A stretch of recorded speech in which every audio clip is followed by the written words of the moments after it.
जय श्री कृष्ण प्यारे भक्तों, कामयाबी विद भक्ति चैनल में आप सभी का स्वागत है और आशा करते हैं कि श्री कृष्ण की कृपा से आप सब अपने जीवन में खुश होंगे। हमारे मन में भी कई बार ऐसा ही प्रश्न आता है कि आखिर क्यों अच्छे लोगों के साथ क्यों होता है बुरा। आपने देखा होगा या महसूस किया होगा, आपके आसपास धर्म पूजा पाठ करने वाले लोगों की जिंदगी भी खुशहाल नहीं होती जितनी की अधर्मी लोगों की होती है। ये सब देखकर आपके मन में भी कभी न कभी सवाल जरूर उठा होगा कि आखिर अच्छे लोगों के साथ बुरा क्यों होता है। हमारा मन और भी ज्यादा विचलित हो जाता है जब हमें कहीं भी इस प्रश्न का उत्तर नहीं मिलता है। पर एक ऐसा धर्म ग्रंथ है जिसमें मनुष्य के मन में उठने वाले हर प्रश्न का हल विस्तार से बताया गया है। वो ग्रंथ है श्रीमद् भगवद गीता। इसका उत्तर श्रीमद् भगवद गीता में भगवान श्री कृष्ण ने दिया है। श्रीमद् भगवद गीता एक ऐसा धर्म ग्रंथ है जिसमें मनुष्य के मन में उठने वाले हर प्रश्न का हल विस्तार से बताया गया है। श्रीमद् भगवद गीता में वर्णित कथा के अनुसार अर्जुन के मन में जब भी कोई दुविधा उत्पन्न होती थी तो वो उसके समाधान के लिए श्री कृष्ण के पास पहुंच जाते थे। ऐसे ही एक दिन अर्जुन भगवान श्री कृष्ण के पास आए और उनसे बोले, हे वासुदेव, मुझे दुविधा ने घेर रखा है और इसका समाधान आप ही बता सकते हैं। तब श्री कृष्ण ने अर्जुन से कहा कि हे धनंजय, अपने मन की दुविधा विस्तार से बताओ, तब मैं तुम्हें उसका हल बताऊंगा। तब अर्जुन ने श्री कृष्ण से कहा, हे नारायण, मुझे ये बताइए कि अच्छे लोगों के साथ बुरा क्यों होता है। अर्जुन की बात सुनकर श्री कृष्ण ने कहा, हे पार्थ, मनुष्य जैसा देखता है या महसूस करता है वैसा कुछ नहीं होता। ये सब मनुष्य की अज्ञानता की वजह से होता है, वह सच्चाई को नहीं समझ पाता। श्री कृष्ण की यह बातें सुनकर अर्जुन हैरान हो गए और बोले, हे नारायण, आप क्या कहना चाहते हैं, मेरी समझ में नहीं आया, आप जरा विस्तार से बताइए। अर्जुन ने श्री कृष्ण से कहा।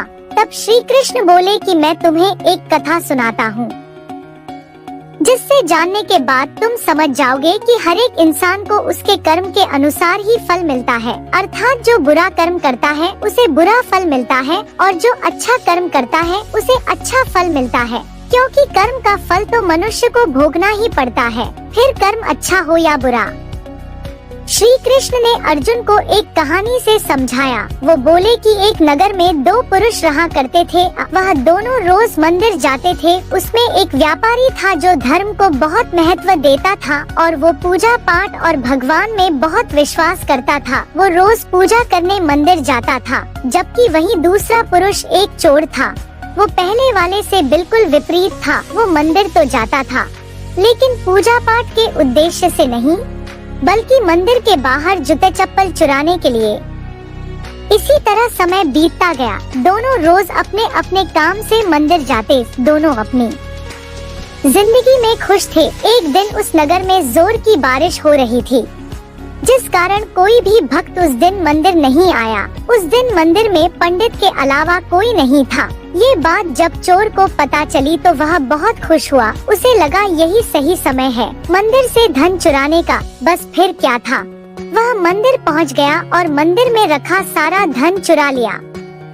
संयोग से उसी समय धर्म कर्म में विश्वास रखने वाला व्यापारी भी मंदिर पहुंचा और भगवान के दर्शन किए। लेकिन तभी मंदिर का पुजारी वहां आया और मंदिर में चोरी हुई देखकर उस भले व्यक्ति को चोर समझ बैठा और शोर मचाने लगा। इतने में मंदिर में भीड़ जुट गई और लोग उस व्यापारी को चोर समझ बैठे। व्यापारी बचता हुआ उस मंदिर से तो निकल गया, लेकिन दुर्भाग्य ने उसका साथ नहीं छोड़ा। बाहर निकलते ही वो एक गाड़ी से टकरा गया और घायल हो गया। वह किसी तरह अपने घर जा रहा था, तभी रास्ते में उसकी मुलाकात उस व्यक्ति से हुई जिसने मंदिर का धन चोरी किया था। वो चोर बहुत ही मजे से जा रहा था। यह सब देखकर व्यापारी क्रोधित हो गया और घर पहुंचते ही भगवान की सारी तस्वीर निकालकर फेंक दी।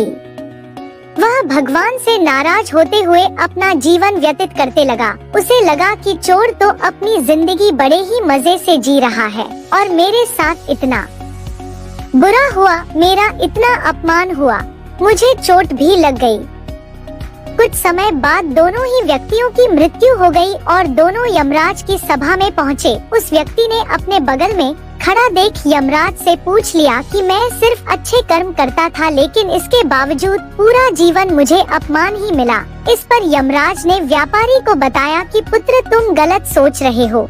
जिस दिन तुम्हें गाड़ी से टक्कर लगी थी उस दिन तुम्हारे जीवन का आखिरी दिन था, लेकिन तुम्हारे अच्छे कर्म की वजह से ही तुम्हारा एक्सीडेंट एक छोटे चोट में परिवर्तित हो गई। और इस व्यक्ति के बारे में जानना चाहते हो तो बता दे कि इसकी किस्मत में राजयोग था, इसलिए ये चोरी करके भी बच गया। यह इसके पिछले कर्मों का फल था जो इसको इस जन्म में मिला।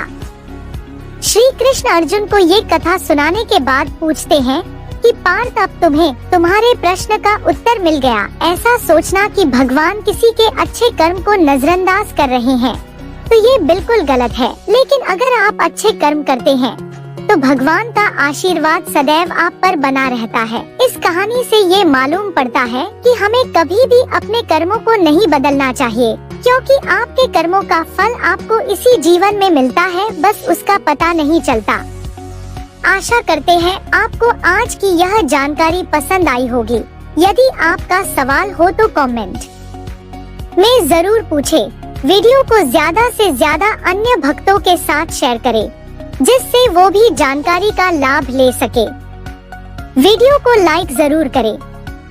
आपके अपने चैनल कामयाबी विद भक्ति को सब्सक्राइब करना मत भूलना। मिलते हैं आपसे एक नई वीडियो में नई जानकारी के साथ। तब तक जय श्री कृष्ण।